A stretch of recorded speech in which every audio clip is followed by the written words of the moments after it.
So good morning guys, कैसे हो class 7 के बच्चे आप लोग? प्लीज़ कमेंट में बताइए आप लोग का स्कूल में क्या चल रहा है और क्या नहीं। तो आज का जो हमारा चैप्टर है जो आज पढ़ने जा रहे हैं हम लोग, वो तुम्हारा क्यूरियोसिटी बुक का यूनिट 3 होने वाला है, जिस चैप्टर का नाम है electricity circuits and there components. Okay, तो मैं तुम्हें आज पढ़ाने वाला हूँ electricity circuits and there components. इस पर ध्यान मत दो, ये थोड़ा सा पुराना है इसीलिए यहाँ पे इफेक्ट्स लिखा हुआ है। ओके, तो हम लोग स्टार्ट करते हैं। सबसे पहला टॉपिक, इलेक्ट्रिक करंट होता क्या है। देखो, इस चैप्टर में ना आपको बेसिकली इलेक्ट्रिसिटी से रिलेटेड ही पढ़ना है। इलेक्ट्रिसिटी क्या होता है, किन किन कंपोनेंट्स में लगता है, यही सब। तो पहला टॉपिक है हमारा electric current. The flow of charges through a circuit is called electric current. समझो, flow of charge through a circuit is called electric current. एक सर्किट मान के चलो ऐसा होता है, ठीक है, मैं सर्किट अच्छे से समझाऊंगा नीचे। अभी के लिए एक एग्जांपल ले लो, ये सर्किट है, यहाँ पे अगर चार्जेस फ्लो करती हैं तो इसको हम क्या बोलते हैं, इलेक्ट्रिक करंट। तो इसको अपने दिमाग में अच्छे से बैठा लो, the flow of charges through a circuit is called electric current. ठीक है, तो क्या होता है, flow of charges through a circuit is called electric current. The SI unit of electric current is ampere, और इसको जो डिनोट किया जाता है वो ए लिख के डिनोट किया जाता है। इसको दिमाग में बैठा लो, यहाँ पे लिखा भी हुआ है कि ऐसा यूनिट जो होता है ये इलेक्ट्रिक करंट का, वो क्या है, डिनोटेड बाय ए, और इसको एम्पियर बोलते हैं। The direction of electric current is conventionally from the positive terminal to the negative terminal of the cell. आपको ये पता ही होगा, अगर एक बैटरी ले लेते हैं, मतलब एक सेल ले लेते हैं, तो ये इसका एक पॉजिटिव और ये नेगेटिव साइड होता है। तो ये कैसे ट्रेवल करता है, पॉजिटिव से नेगेटिव की तरफ ट्रेवल करता है। ओके, अब आ जाते हैं electric current and its effect. इसका क्या क्या इफेक्ट्स है उसके बारे में पढ़ते हैं। Electric energy is the most useful form of energy as it can easily be converted into various other form of energy such as heat energy, light energy, mechanical energy and chemical energy. देखो यहाँ पे क्या है, electric energy एक energy है हमारे पास। अब ये इलेक्ट्रिक एनर्जी जो है ना, इसको हम लोग चेंज करके क्या बना सकते हैं, heat energy. For example, electricity से आप लोग हीटर जलाते हो कि नहीं, फिर आपके घर में जो लाइट जलता है, लाइट एनर्जी आ गया। घर में मिक्सी चलाते हो तो मैकेनिकल एनर्जी आ गया, और केमिकल एनर्जी। ओके, तो एक इलेक्ट्रिक एनर्जी से हम लोग क्या क्या बना सकते हैं, बहुत कुछ। यहाँ पे आप केमिकल एनर्जी बना सकते हो, साथ ही साथ यहाँ पे मैकेनिकल एनर्जी बना सकते हो, लाइट एनर्जी बना सकते हो, हीट एनर्जी, और बहुत टाइप के एनर्जीज बनाए जा सकते हैं। लेकिन मेन सोर्स क्या होगा इसका, जो इसका मेन सोर्स होगा वो होगा इलेक्ट्रिक एनर्जी। ओके, इसको अपने ब्रेन में अच्छे से डाल के रख लो। अब आ जाते हैं सिंबल्स ऑफ इलेक्ट्रिक करंट्स। क्या क्या सिंबल है, डिफरेंट टाइप्स ऑफ सिंबल्स यहाँ पे दिख रहा होगा आपको, ये पढ़ने जा रहे हैं हम लोग। Electric components are represented by symbols. Okay, आपको पता ही होगा कि घर में भी आपने देखा होगा या फिर स्कूल में आप लोग को बताया होगा कि अलग अलग सिंबल्स के बारे में, हर चीज़ का एक अलग सिंबल होता है। तो हम लोग भी उसको डिस्कस करने जा रहे हैं। Symbols are used in circuit diagram to show how a circuit is connected. Circuit diagram किसे कहते हैं, तो ये जो एक बना हुआ है ना, इसको पूरे को एक सर्किट डायग्राम कहते हैं, और इसको बनाने के लिए हम लोग सिंबल्स का यूज़ करते हैं। तो पहले समझते हैं, इलेक्ट्रिक सेल। सेल मतलब हो गया एक सिंगल पीस जो होता है ना, जो आप अपने रिमोट के अंदर लगाते हो, ये जो आपको फोटो में दिख रहा होगा, मैं जूम करके दिखा देता हूँ। तो ये हो जाता है हमारा एक इलेक्ट्रिक सेल। तो इस इलेक्ट्रिक सेल का जो सिंबल होता है वो क्या होता है, इस तरफ से ऐसे, और यहाँ पे एक प्लस और यहाँ पे एक माइनस। ये जो सिंबल है वो किसका सिंबल हो गया, एक इलेक्ट्रिक सेल का सिंबल हो गया। नेक्स्ट आ जाता है इलेक्ट्रिक बल्ब। इलेक्ट्रिक बल्ब का जो सिंबल होता है ना, ये कुछ इस तरीके से होता है, और ये सर्कल होता है। इसको अपने दिमाग में अच्छे से बैठा लो। Switch is on position. On position में हमेशा देखना, जो स्विच होगा ना वो कनेक्टेड होगा। ओके, और जो ऑफ पोजीशन होता है उसमें स्विच इस टाइप से ओपन होता है। तो ये अपने अच्छे से समझ लिया। आगे बढ़ते हैं, बैटरी। जो यहाँ पे सेल, देखो सेल ऐसा होता है, और बैटरी क्या होता है, इसी को जब आप मल्टीपल टाइम्स बनाते हो तो उसको हम बैटरी बोलते हैं। देखो यहाँ से ये, यहाँ से ये, फिर ये और ये। तो जब उसको मल्टीपल टाइम्स बनाते हो तो क्या बनाते हैं, इसको बोलते हैं बैटरी बोलते हैं। उसके बाद आता है वायर। वायर, नॉर्मल वायर ऐसा दिखता है, लेकिन हम लोग जब इसका डायग्राम बनाते हैं तो वायर कैसा होता है, ये बिल्कुल ही सीधा एक वायर होता है। ओके, नेक्स्ट टॉपिक है हमारे पास, इलेक्ट्रिक सर्किट क्या होता है। Electric currents that flow through wires, cells, key, bulb etcetera in a closed path is called electric circuit. मतलब यही है, ये जो तुम्हें दिख रहा है ना, ये पूरा क्या है, एक इलेक्ट्रिक सर्किट है। यहाँ पे क्या क्या कंपोनेंट्स है, सेल है हमारे पास, स्विच है, बल्ब है, वायर्स है। तो इन सबको मिला के जब हम एक ग्राफिकल रिप्रेजेंटेशन बनाते हैं ना, तो उसको हम क्या बोलते हैं, इलेक्ट्रिक सर्किट बोलते हैं।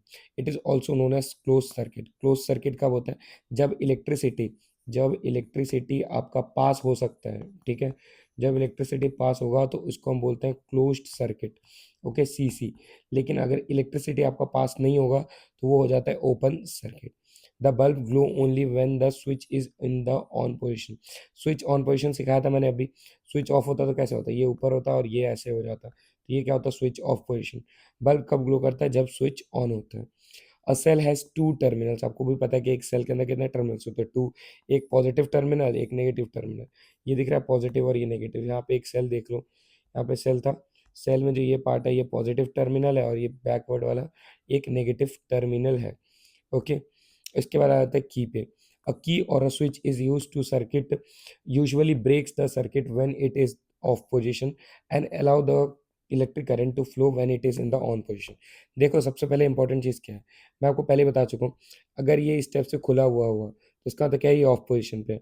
और ये टच में है तो इसका मतलब क्या है, ये एक ऑन पोजीशन में। अगर ऑन पोजीशन में होगा तो इलेक्ट्रिसिटी पास होगा, और ऑन पोजीशन में नहीं है तो इसका मतलब इलेक्ट्रिसिटी पास नहीं होगा। अब आ जाते हैं components of an electric circuit के अंदर। पहला कंपोनेंट जो सबसे मेजर हो जाता है वो होता है सेल और बैटरी। क्या होता है, या तो एक सेल होगा या तो एक बैटरी होगा। देखो बैटरी क्या होता है, combinations of multiple cell is known as battery. मतलब अगर आप एक से ज़्यादा अगर सेल यूज़ करते हो तो उसको क्या बोलते हैं, battery. A cell is a source of current, it has positive and negative terminal. ये आपका पॉजिटिव टर्मिनल, ये आपका negative terminal. when two or more cells are connected such that its positive terminal of one cell touches the negative terminal of other, it forms a battery। समझो क्या बोला, ये यहाँ पे एक पॉजिटिव टर्मिनल है, ओके, और ये नेगेटिव है। अगर एक दूसरा बैटरी लाते हैं, उसका पॉजिटिव टर्मिनल को नेगेटिव टर्मिनल में अगर मैं इस तरीके से टच करवाता हूँ तो ये क्या हो जाएगा, ये एक बैटरी फॉर्म करेगा। क्लियर है? यहाँ तक कोई डाउट है तो प्लीज़ कमेंट्स में बताना, मैं उसको और अच्छे से क्लियर करने का कोशिश करूँगा, ठीक है। but they have to be connected in a proper manner for electricity to flow throughout the circuit। they can be connected in a series or in parallel। या तो वो सीरीज में कनेक्ट हो सकते हैं या तो वो पैरेलल कनेक्ट हो सकते हैं, ओके, कोई प्रॉब्लम नहीं होता। तो ये बैटरी हो गया, ये हमारे पास सेल हो गया। नेक्स्ट चीज़ आता है स्विच। ये देख सकते हो आपके घर पे भी लगा होगा। बताओ कमेंट्स में आपके घर पे किस कंपनी या फिर किस ब्रांड का स्विच लगे हुए हैं। Switch, a switch is use to close or open a circuit. ये बहुत इंपॉर्टेंट चीज़ है। एक जो स्विच होता है वो क्या होता है, या तो क्लोज या फिर ओपन करने में काम आता है। ये देखो यहाँ पे जो आपको दो दिख रहा होगा, ये क्या है, ये ऑन स्विच है, और ये क्या है, ये क्लोज वाला स्विच है। Okay, when the switch is off the circuit is open and no current flow through its. Okay, तो यहाँ पे क्या बता रहा है हम लोग को कि अगर स्विच ऑफ रहता है तो वो क्या होता है, सर्किट ओपन होता है। मैंने आपको बताया ना, अगर स्विच ओपन है तो सर्किट क्या होता है, ओपन, एंड इससे करंट फ्लो नहीं होगा, ठीक है। When switch is in the on the circuit is closed and allowing current to flow. समझो, अगर ये स्विच है, अगर ये क्या हो गया, ये अभी कनेक्ट नहीं है तो इसका मतलब क्या है, ये सर्किट ओपन है। तो ओपन होने की वजह से क्या होगा, इसके अंदर इलेक्ट्रिसिटी पास नहीं होगा। ओके, इलेक्ट्रिसिटी पास नहीं होता है। नेक्स्ट चीज़ यहाँ पे क्या था, स्विच अगर ऑन पोजीशन में होता, स्विच अगर टच होता तो इसका मतलब क्या है, सर्किट क्या है, क्लोज है, मतलब सीसी है, तो इसमें क्या होगा, करंट फ्लो करता है। बहुत इजी सा कॉन्सेप्ट है, दिमाग में चला जाएगा। नेक्स्ट टॉपिक है electrical appliances. Electrical appliances are those appliances which run through electricity। Okay, an electrical appliances is a device that uses the current flowing through it to functions। ठीक है, तो ये इलेक्ट्रिकल अप्लायंसेस हैं जो किसका help लेते हैं, इलेक्ट्रिसिटी का, ताकि अपना काम कर सकते हैं। Electric bulb, electric irons, fans, electric motors are some commonly use electrical appliances in our daily life. और आप अपने डेली लाइफ में क्या क्या इलेक्ट्रिसिटी के सामान यूज़ करते हो उसके बारे में भी हमें बताओ। नेक्स्ट आ जाते हैं वायर्स। वायर्स तुम्हें पता है, ये दिख रहा है एक मस्त सा फोटो, इसे क्या बोलते हैं, wires. Wires connect the element of electric circuits. आपको पता है इलेक्ट्रिक सर्किट्स के क्या क्या कंपोनेंट्स होते हैं, स्विच हो गया, बल्ब हो गया, तो इन सबको कनेक्ट करने का काम कौन करता है, तो इन सबको कनेक्ट करने का काम करता है, उसको कहते हैं wire. They are made up of material that are good conductor of electricity such as copper. Good conductor क्या होता है, गुड कंडक्टर्स वो होते हैं जो इजीली पास कर सकते हैं किसको, इलेक्ट्रिसिटी को, ठीक है। तो कॉपर क्या हो जाता है, गुड कंडक्टर ऑफ इलेक्ट्रिसिटी है, तो इसके अंदर क्या यूज होता है, कॉपर यूज होता है। ओके, यहाँ तक समझ आ गया। वायर्स क्या होता है, जो इलेक्ट्रिक सर्किट में अलग अलग कंपोनेंट्स को कनेक्ट करते हैं। ये गुड कंडक्टर्स के बने होते हैं, मतलब जीसी के बने होते हैं। एग्जाम्पल अगर पूछ दे तो क्या बोलोगे, कॉपर। Okay, simple. नेक्स्ट आता है heating effect of electric current. ये सिंपल चीज़ है, अगर किसी वायर से अगर तुम इलेक्ट्रिसिटी को पास करोगे तो ये क्या हो जाता है, हीट हो जाता है, और हीट होने की वजह से इसके पास मैग्नेटिक प्रॉपर्टीज भी आ जाती हैं।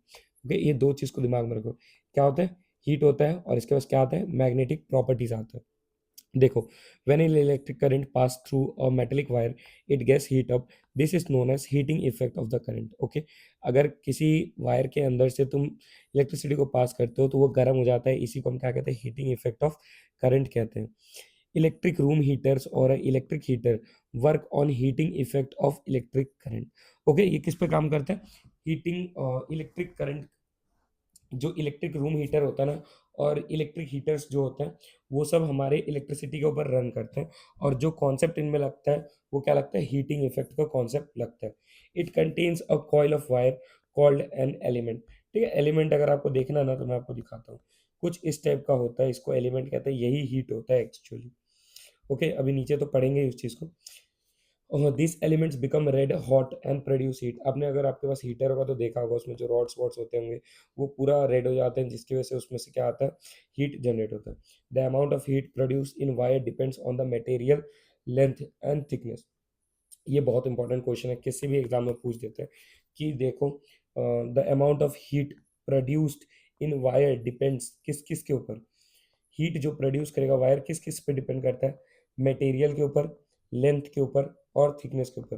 इसको कैसे याद कर सकते हो, M L T, material, length and thickness.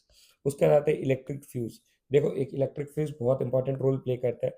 अगर इलेक्ट्रिक फ्यूज ना रहे तो आपके घर में शॉर्ट सर्किट हो सकता है, बट इलेक्ट्रिक फ्यूज के होने की वजह से ही घर के अंदर शॉर्ट सर्किट जैसा प्रॉब्लम नहीं होता।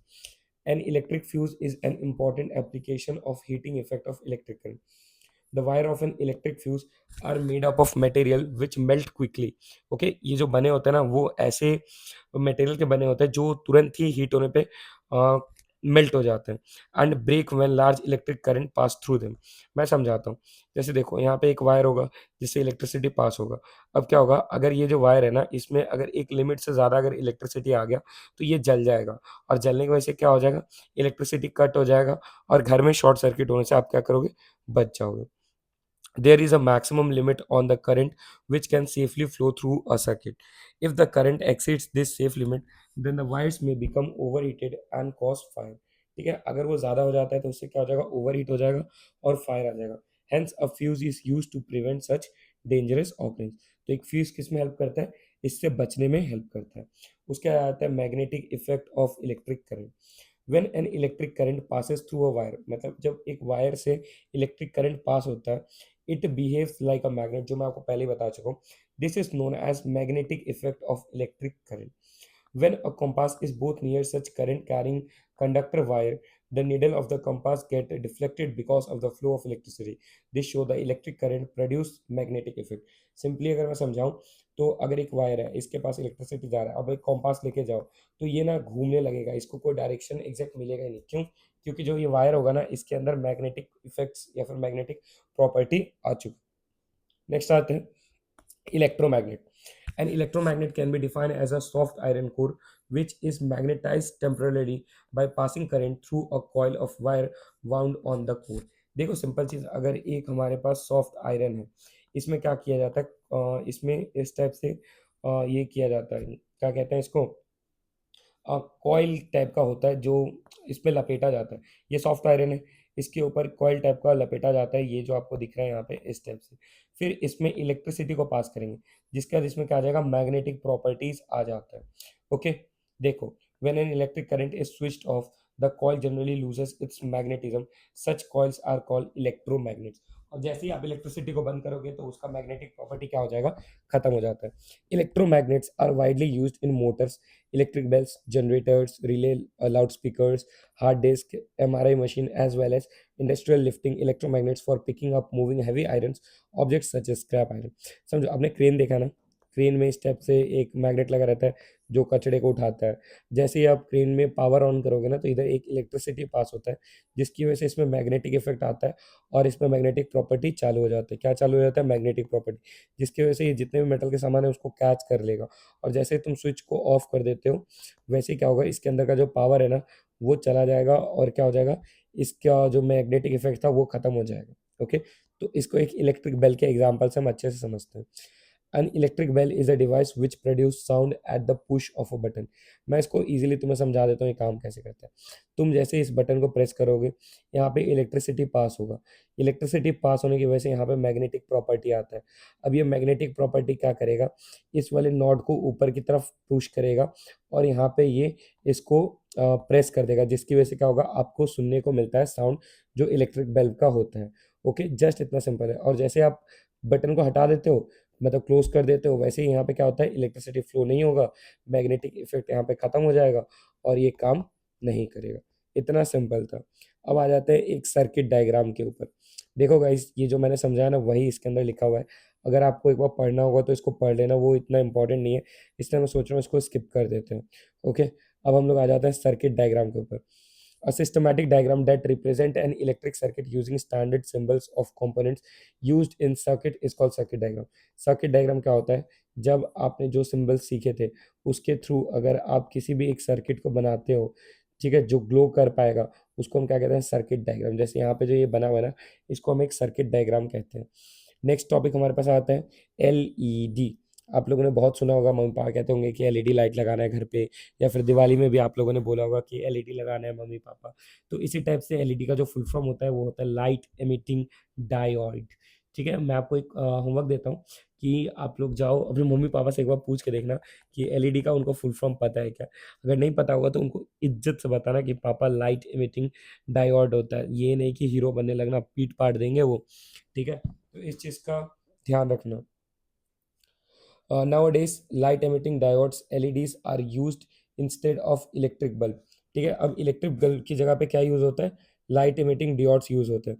Because they consume less electricity, do not produce heat, heavy, have very long life and are almost unbreakable.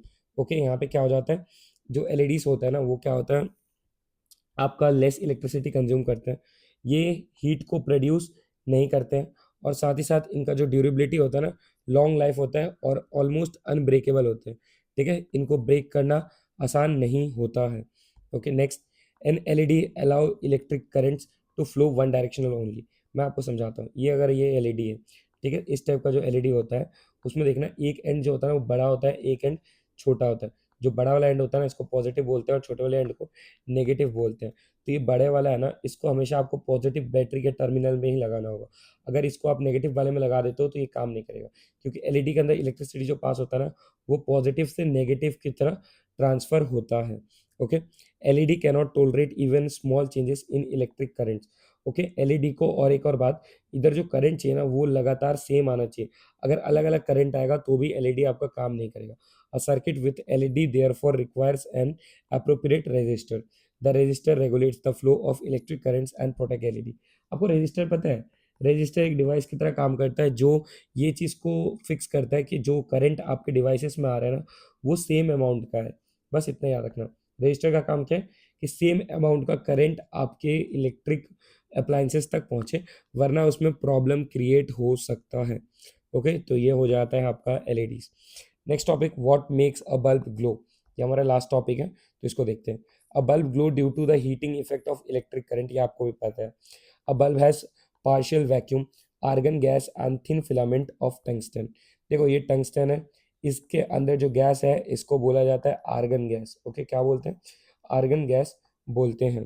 Tungsten metal has very high resistance and very high melting point. ये जो tungsten metal यहाँ पे दिख रहा है ना जो glow हो रहा है, इसका क्या होता है, हाई रेजिस्टेंस होता है, मतलब ज़्यादा इलेक्ट्रिसिटी को ये कंज्यूम कर सकता है, और साथ ही साथ इसका मेल्टिंग पॉइंट बहुत ज़्यादा होता है।